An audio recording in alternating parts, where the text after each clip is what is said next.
Hello there, beautiful people. Welcome back to the channel. Now, a lot of you guys know me as a respecter for women.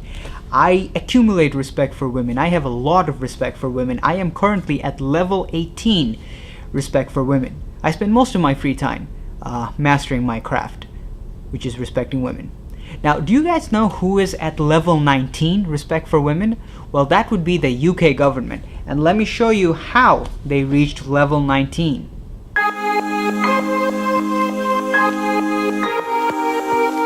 Yeah. So misogyny is now a hate crime. Now that could be problematic for some people, because a lot of you guys are probably wondering, hey, what is misogyny? What kind of behavior falls under that umbrella? Because if the definition is too broad, that could be problematic. Behavior that could be innocuous to some people could be viewed as misogynistic to some. Well, first of all, that's a good question. That's a valid question, and that is important for this law. And also, why do you ask such rational questions? Why not just listen and believe, as we are so often told to do so? Well, recently, the person pushing for this law was at the BBC in an interview, and she was talking to someone who was not particularly happy with this law.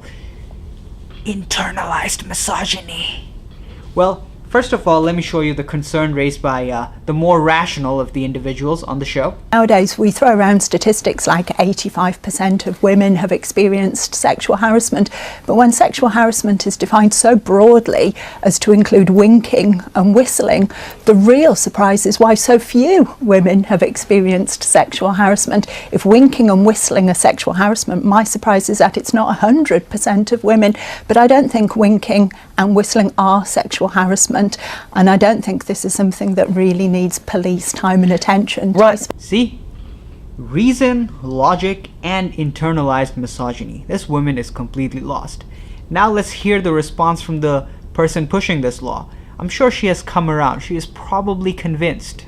Well, I tried to not trivialise this as just being a winking or a wolf whistling issue, and actually it's much broader, and it is about the continuous backdrop of harassment that women experience. Or not, as it's so often the case.